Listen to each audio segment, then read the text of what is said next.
Hi, this is Corey Thomas with Below Market Investors and IREA, and just want to do another update on the fact that it's different this time.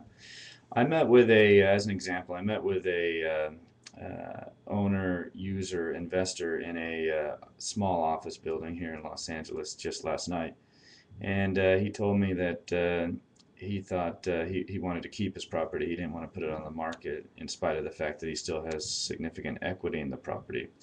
And also in spite of the fact that he has a couple of tenants that moved out recently, although it's still about 80% occupied, he's losing money each month. Not that much, but a couple $1,000s a month.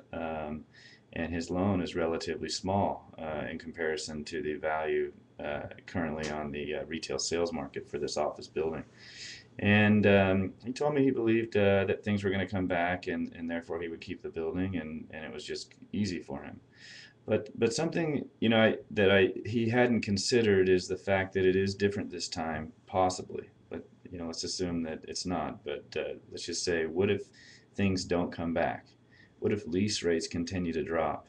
What if the entire inventory of buildings that are over leveraged end up going into default?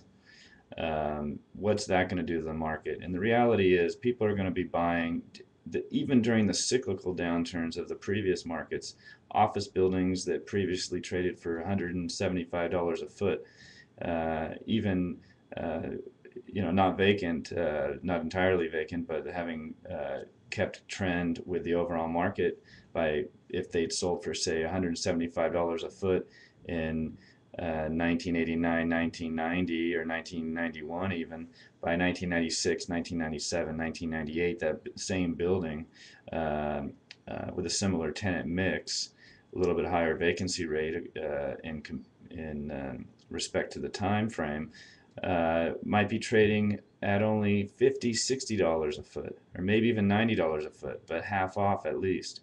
And this time it's worse. So I think building commercial real estate investors really need to consider that what if they're not right? What if it does, the possibility that it is going to continue to get worse, that states and local governments are going to go bankrupt, and that the end of this debt super cycle is upon us. And with that in mind, which is my belief, I think you might want to consider salvaging you would want to consider salvaging your equity, putting it into a basket of stable currencies, as well as the U.S. dollar and also some precious metals. And that's really what I would do. Thank you.